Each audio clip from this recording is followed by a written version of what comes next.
Thank you so much for joining yet another session. We are here with Natassia Wright, who is here to give us another weekly inspiration. Gabby, can you introduce Natassia Wright? Great. So Natassia, the co-founder of Mind Food International, is an international known author, leadership practitioner, HR consultant, youth advocate, and inspirational speaker. Her company, Mind Food, is known for providing the ultimate conference training experience, whether corporate or otherwise, both locally and on the international scene. She is specialized in teaching about purpose and destiny, as well as how to evolve in the leader you are to be. She is currently pursuing Masters in Business Administration at UWI Mona School of Bachelors with specialization in Human Resources. She is a mother of one, daughter Amaya Wright, and she has been married for 7 years to Jamar Wright. So her favorite quote is "Be the change you wish to see in the world" by Mahatma Gandhi. So I am super glad that you allowed us to interview. I'm like a fan. So I just needed to say this. So just to say, let us hear more about you and what you do. Of course, and of course, I have to say thank you for inviting me. It to be just be able to share with you guys because not just because it's what I do, but also I'm always happy when people are interested in the content that Mind Food provides. And of course, Mind Food is not just myself, but also my husband. So I was born and raised in Almond Town. Grew up in a poverty-stricken area. Seen a lot of things at a young age, but I remember one day I was coming home from primary school and I was given the news that my house was burning down. Of course, I didn't believe it. I thought that they were just playing games on me. But when I got home for real, the house did burn down and displaced about 10 of us, 10 relatives living in that large space. And I was only like 10, 10 years old. And I think that was probably one of the first traumatic experiences I've gone through.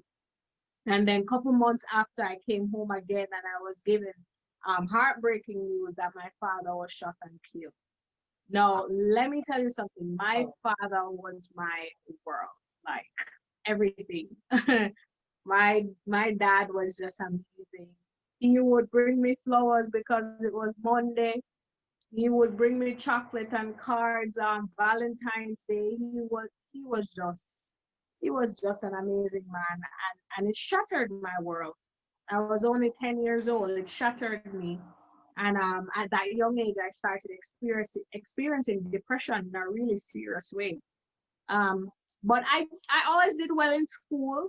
And I ended up passing from Michael practicing to Wolmer's High School for girls. And my mother, years after my mother ended up getting married, I was so happy for her. So we moved from Almond Town. We now went to another area.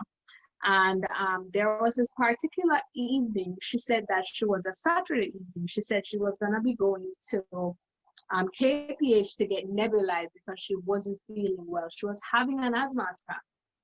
And usually I would go with her because she can't really do it by herself.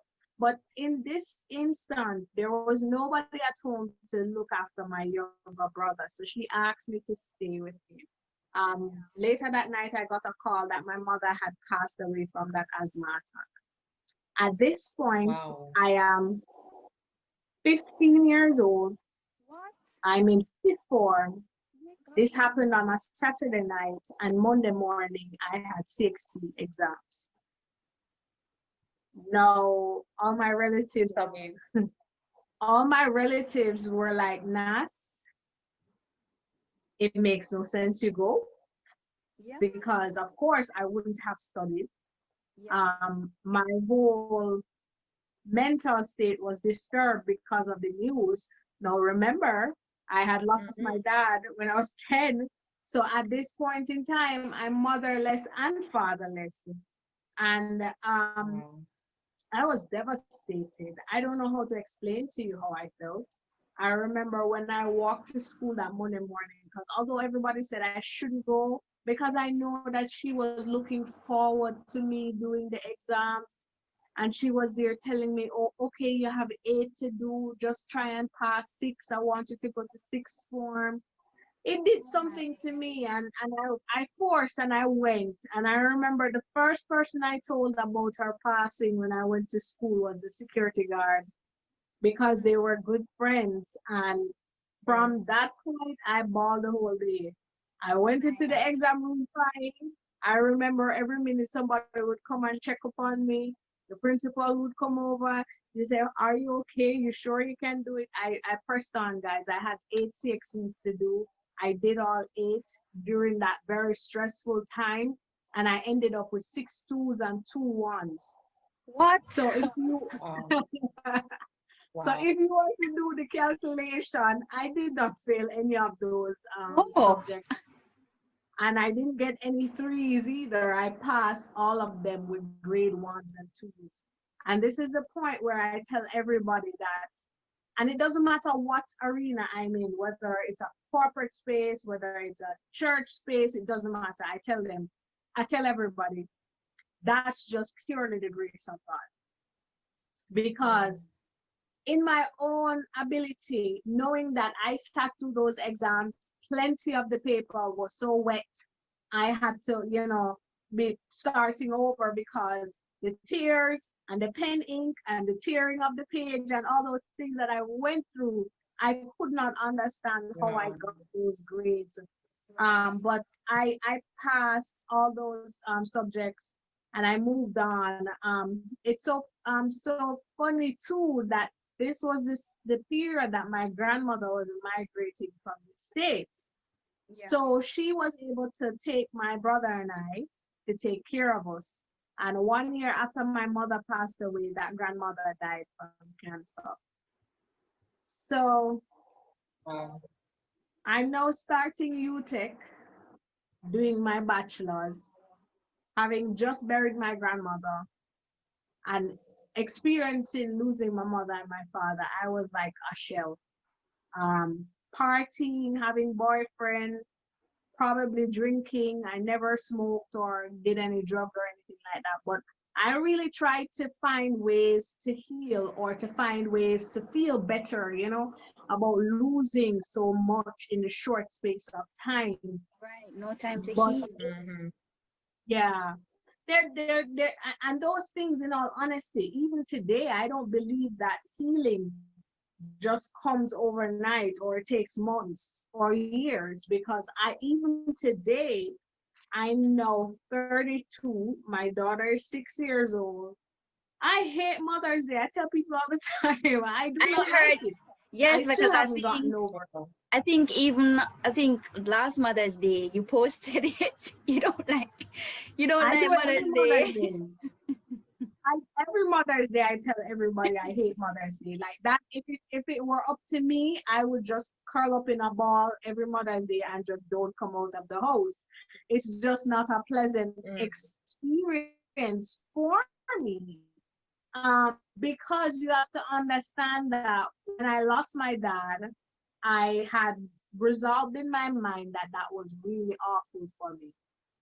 Then to lose my mother on top of that, and I wasn't even understanding what was happening with my life at that time. It was very tough.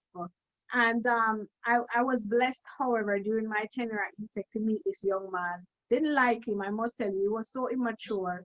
But after I graduated, we met again, and I realized he was a changed individual. And this was a young man who took me back to church, because I had decided that I was not going to any church anymore. Because, I mean, if God allowed my mother and my father to go and my grandmother, I'm like, what am I doing with God? Because he doesn't like me, So I went through that period of just not wanting to be in God's presence because my mother was a devout Christian. My mother died Saturday night. She had her clothes prepared to serve in church the following day. So it took a toll on me. However, that let me go back to that gentleman who brought me back to church. We ended up getting married. We now have a child together. He is the person who thought of, yes, it's a great point to clap. He is the he is the visionary for My Food International. He had an idea one day. He said, Nas, let's send out some emails to these people because we were exposed to a lot of email addresses. And I said, you know what? I don't want to bother people. And he said, yeah, man, it's a Monday. People want something to inspire them. And after him saying it a few times, I gave it. I said, all right, fine. And from the first day we sent it out, the responses were just overwhelming. It got to a point where we had so many email addresses, we were being blocked all the time by the different email accounts because it was just too heavy to send out mind food in the mornings. Now, since then, sending out emails turned into having conferences. It turned out into having back to school treats. Today, Jamar and I do international events. While we focus on leadership now, I mean, I remember a time where we were doing events on marriage, we were doing youth events, we were doing all these different types of things. We're also corporate trainers, meaning if companies need help for their managers, they call us in to help give them an extra oomph in their leadership skills. We are Governor General awardees, and soon to be Jamar is already a United Nations ambassador. And I'm not too sure when this is going to be aired, but I'm sure by the time you air it, I would have gotten my accreditation as well. And I will be receiving the title of Her Excellency. So it's just been an amazing ride, guys. I don't know how to express where I'm coming from, having gone through poverty, molestation, gang violence. I mean, I never remember being hungry, but I remember being broken. And it's true for many young people. And that's why I'm so passionate about what I do, because I am always reminded that that young girl from Almontown is probably listening to me now. And she's probably thinking that she wants to take her life because she don't see any way out. Or she's thinking that she needs to go and find a man to help her out of her situation. And so I am compelled to speak about my story because I would like that young girl to know that there is a purpose for her life and that she doesn't have to go that route because God is going to work it out for her and she's going to come and do extremely wonderful things. And she's going to be able to help others along. So that's pretty much how I grew up. And just to tie in how I got here today.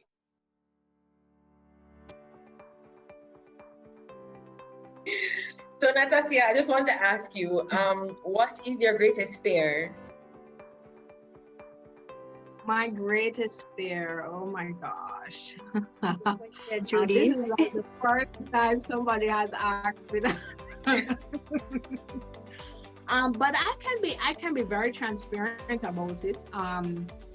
Because that's how you get over the fear. Now, I want you to picture with me, just for a moment, just act like you're Nas. So when you were 10 years old, your father died. Your father died at 32 years old. When you were 15 years old, your mother died. Your mother was 38 years old.